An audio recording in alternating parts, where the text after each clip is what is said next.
Los ataques del 11 de septiembre de 2001 dejaron al mundo en shock. Igualmente inquietante fue la consecuencia, llena de imágenes perturbadoras, historias trágicas y pruebas inquietantes grabadas en nuestra memoria colectiva. Hoy en día sigue siendo difícil escapar del horror, pues muchas reconstrucciones, películas y documentales retoman esos eventos. En este video veremos 5 medios perturbadores relacionados con ese día fatídico.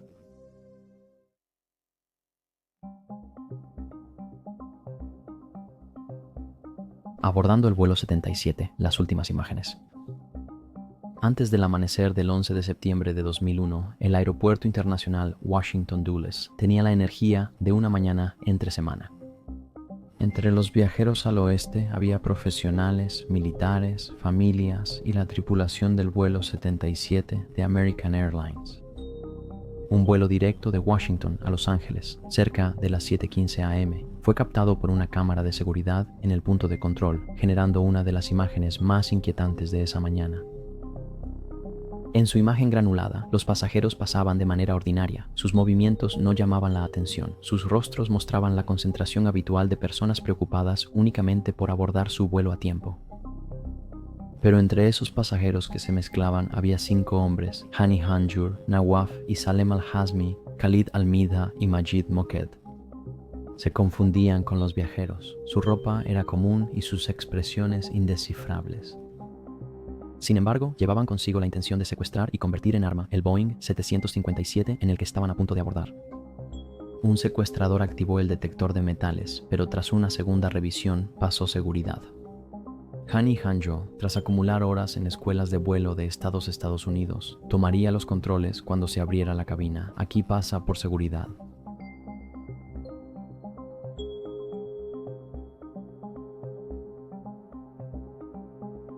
Mientras los pasajeros abordaban, algunos posaron para fotografías, sin saber que estas serían las últimas imágenes de ellos con vida. Aquí están ellos también, ya a bordo del vuelo. En la foto, las personas viajaban para asistir a un campamento fotográfico de National Geographic con la expedición Mares Sostenibles. Incluían maestros, empleados de National Geographic y estudiantes, uno de los cuales tenía un terrible miedo a volar. A las 8:20 am el vuelo 7 despegó con 59 pasajeros, tripulación y 5 secuestradores. Por más de media hora siguió su ruta, ascendiendo al cielo despejado de septiembre. Luego, a las 8:51, su transpondedor fue apagado, silenciando la comunicación electrónica con el control de tráfico aéreo. A las 9:37, el avión, secuestrado por los terroristas, había dado la vuelta hacia Washington y fue dirigido directamente al Pentágono, matando a todos a bordo y a 125 personas dentro del edificio. El video de seguridad borroso y las fotos siguen siendo un testimonio fuerte de esa mañana, mostrando la rutina diaria de las personas y la presencia oculta de quienes planeaban un asesinato masivo.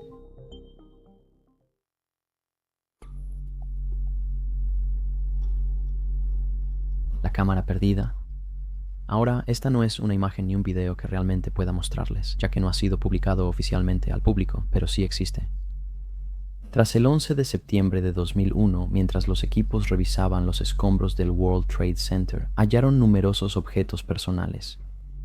Relojes, carteras, anillos de boda y fragmentos de la vida diaria congelados en ceniza y acero.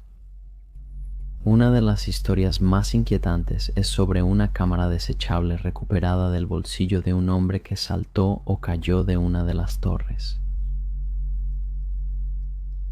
El FBI, que investigó miles de objetos recuperados, supuestamente tomó la cámara y mandó revelar el rollo. Según testigos, surgieron fotos tomadas dentro de una de las torres gemelas, arriba de la zona de impacto. Si fueran auténticas, estas imágenes serían de las pocas fotos personales que muestran los últimos minutos de quienes quedaron atrapados en los pisos superiores. La historia sugiere que las fotografías documentaron no solo los daños dentro del edificio, sino también a las personas soportando lo inimaginable, atrapadas en oficinas y pasillos sin salida. De acuerdo con relatos periodísticos y orales, el rollo revelado contenía fotos familiares y sociales que mostraban escenas cotidianas de una vida no afectada por la catástrofe hasta la mañana del 11 de septiembre. En los últimos fotogramas, la cámara capturó el humo, el fuego y la destrucción de los pisos superiores. Según se informa, estas fotografías solo fueron mostradas a 2 personas, fuera de la investigación, antes de ser aseguradas bajo custodia del FBI. Desde entonces, la cámara y su contenido se han convertido en una fuente de especulación y frustración. Las solicitudes bajo la Ley de Libertad de Información fueron denegadas porque la oficina considera que buscar y producir las fotos sería una carga irrazonable. Esta negativa solo ha intensificado el misterio que rodea a las imágenes. A diferencia de otros registros fotográficos de los ataques publicados, como las últimas imágenes del periodista Bill Good, la cámara desechable nunca estuvo disponible para el público. Que esas fotografías hayan sobrevivido en una cámara desechable impacta por lo que simbolizan. No son vistas panorámicas captadas por equipos de noticias o transeúntes, sino miradas personales desde dentro de las torres, mostrando la visión de quienes quedaron incomunicados y cuyas voces fueron silenciadas en el colapso. La historia de la cámara resalta la naturaleza personal de la pérdida, recordando que cada víctima tenía una vida llena de momentos, cumpleaños, vacaciones y reuniones familiares, todo interrumpido abruptamente por la violencia histórica. Para otros, ejemplifica cómo algunos artefactos del 11 de septiembre están en archivos gubernamentales, quizá por ser demasiado gráficos. La publicación de las imágenes sigue siendo incierta. Por ahora, todavía están en manos del FBI, sirviendo como un registro íntimo y no visto de vidas vividas hasta sus últimos momentos, recordándonos cuánto de la historia del 11 de septiembre sigue envuelta en misterio.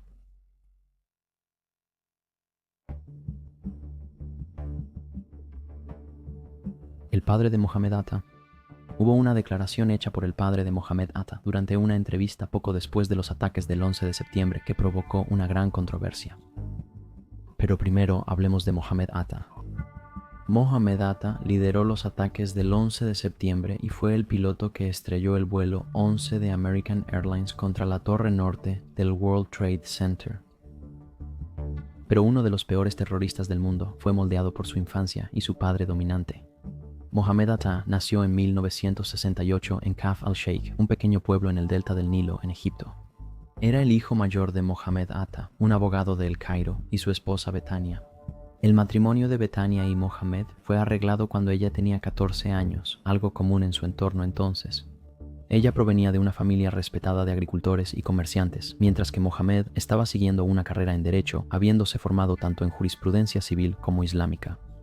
Su hogar, aunque educado y próspero, pronto fue visto como insular por vecinos y familiares.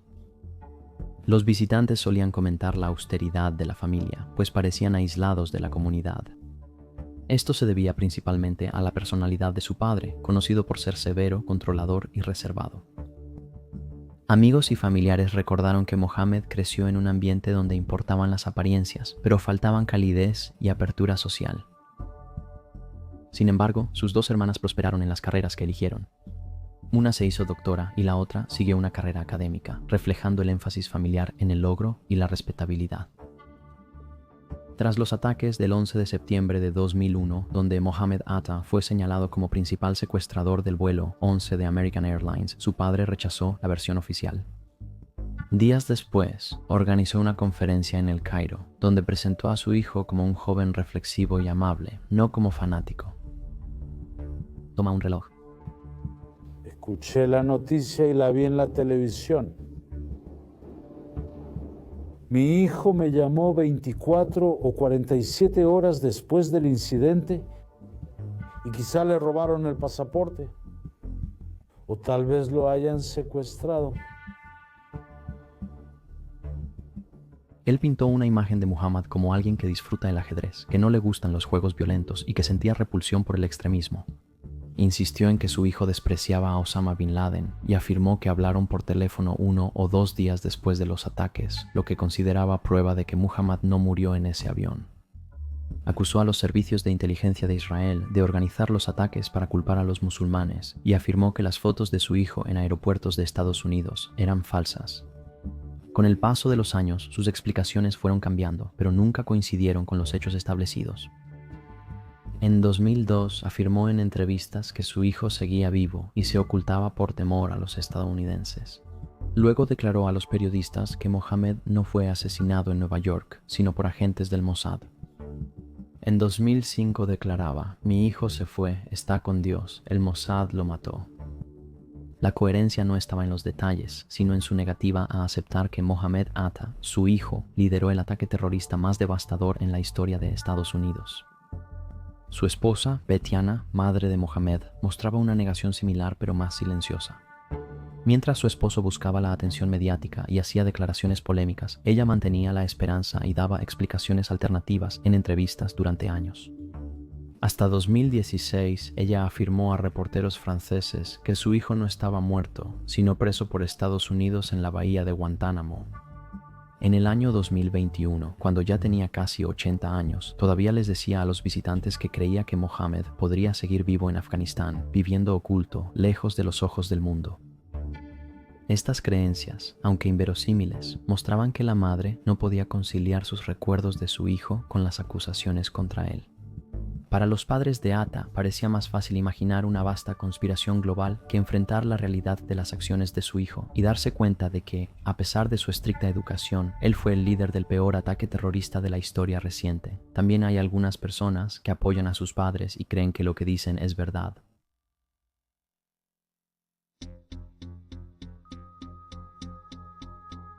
Imágenes de la desaparición de Schneer y Phillips. La desaparición de Schneer y Phillips es uno de los misterios más inquietantes y controvertidos relacionados con los ataques del 11 de septiembre. Originaria de Kerala, India, vivía con su esposo, Ron Lieberman, en Battery Park City, a poca distancia del World Trade Center. La noche del 10 de septiembre de 2001 fue captada por cámaras de seguridad en la tienda Century 21, cerca de las Torres Gemelas, comprando sábanas y lencería. Ese video, verificado por los investigadores, fue el último avistamiento confirmado antes de su desaparición. Échale un vistazo.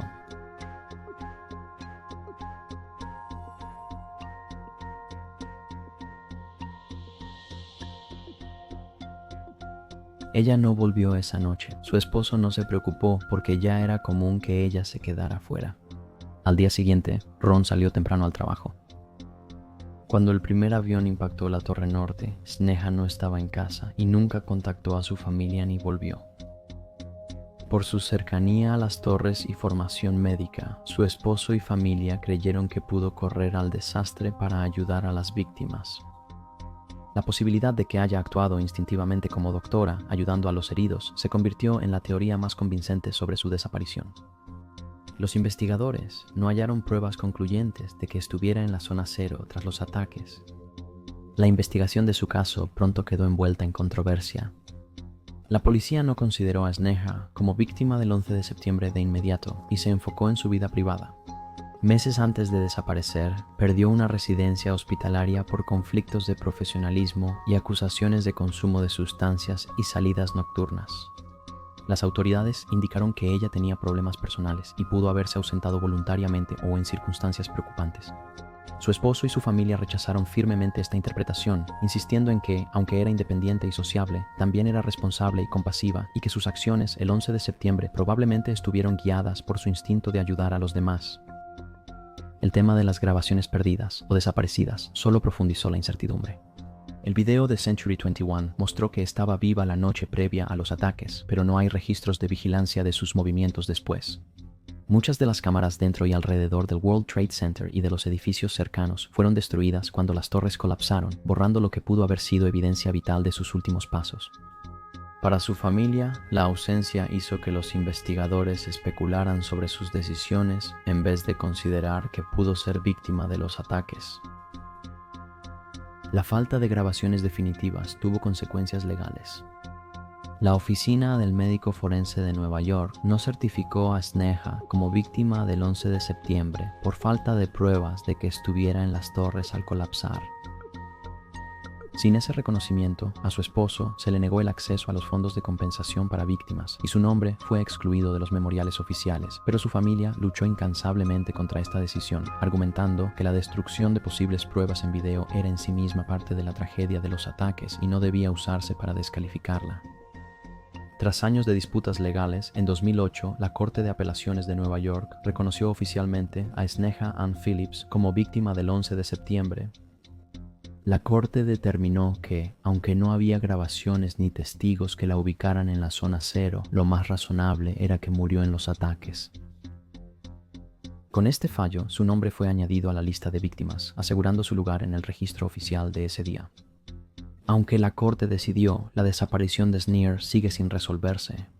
La destrucción de grabaciones cruciales dejó un vacío imposible de llenar en la cronología de sus últimas horas. Algunos la recuerdan como la doctora, que probablemente arriesgó su vida para ayudar y murió en el intento. Para otros, la incertidumbre y las disputas en la investigación la presentan como una víctima, no solo de los ataques, sino también de las limitaciones de las pruebas y de los prejuicios de la investigación que siguió. Más de 20 años después, su desaparición sigue siendo de los pocos misterios del 11 de septiembre, una historia marcada por preguntas sin respuesta y registros perdidos.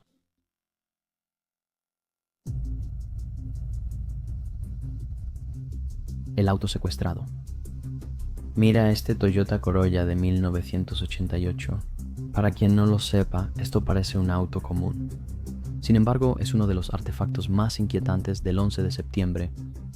Khalid al-Mindhar y Nawaf al-Hazmi compraron el auto a inicios de 2000 al llegar a California para preparar el ataque terrorista más mortal en Estados Unidos. Varios meses después, al-Mindhar transfirió el auto a al-Hazmi, quien lo utilizó como su principal medio de transporte mientras los conspiradores se desplazaban por todo el país. El Corolla los llevó de San Diego a Arizona para entrenamiento de vuelo y luego a Virginia y otros estados. En sus viajes vivieron en casas seguras, se reunieron con asociados y se prepararon para su papel en el complot. La mañana del 11 de septiembre, al-Hazmi y otro secuestrador condujeron el Corolla al aeropuerto internacional Dulles en Virginia.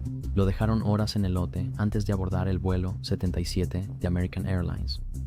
Al día siguiente, mientras los investigadores reconstruían los movimientos de los secuestradores, la policía del aeropuerto identificó el auto abandonado y avisó a la oficina del FBI en Washington. Al registrar el vehículo, los agentes hallaron pruebas inquietantes, manuales de vuelo, documentos de entrenamiento, notas en árabe, diagramas de la cabina de un Boeing 757, un cheque de caja, un cúter similar a los usados en los aviones y un recibo de estacionamiento sellado a las 7:25 am del día de los ataques. Estos objetos vincularon directamente el auto con los secuestradores y le dieron a los investigadores una visión crucial de lo cuidadosamente que se había planeado el complot. El Corolla ya formaba parte de la vida de los secuestradores desde hacía más de un año. Los registros indican que fue comprado en San Diego, donde al-Hazmi y al-Mindhar adoptaron un estilo de vida estadounidense para ocultar su verdadero propósito. Para los investigadores, el vehículo se convirtió en algo más que una propiedad abandonada. Era un testigo silencioso, un contenedor de documentos y pistas que ayudaron al FBI a reconstruir el camino de los secuestradores. De su llegada a Estados Unidos hasta los sucesos del 11 de septiembre, hoy en día el Toyota Corolla permanece bajo el cuidado del FBI, resguardado en el garaje de la sede del FBI en Washington, Distrito de Columbia, como parte de la extensa colección de artefactos de la investigación PENTBOMB, el nombre en clave oficial del caso del 11 de septiembre. A diferencia de otros artefactos exhibidos en museos, el Corolla no está expuesto al público, sino que se mantiene como evidencia y recordatorio inquietante. Representa claramente cómo objetos ordinarios, como un auto usado, fueron transformados en herramientas para un acto de terror vasto y coordinado, si tan solo los autos pudieran hablar. Así que eso es todo por este video. Gracias por vernos. Nuestro corazón está con quienes fueron afectados por los ataques del 11 de septiembre. Cuídense y nos vemos la próxima vez.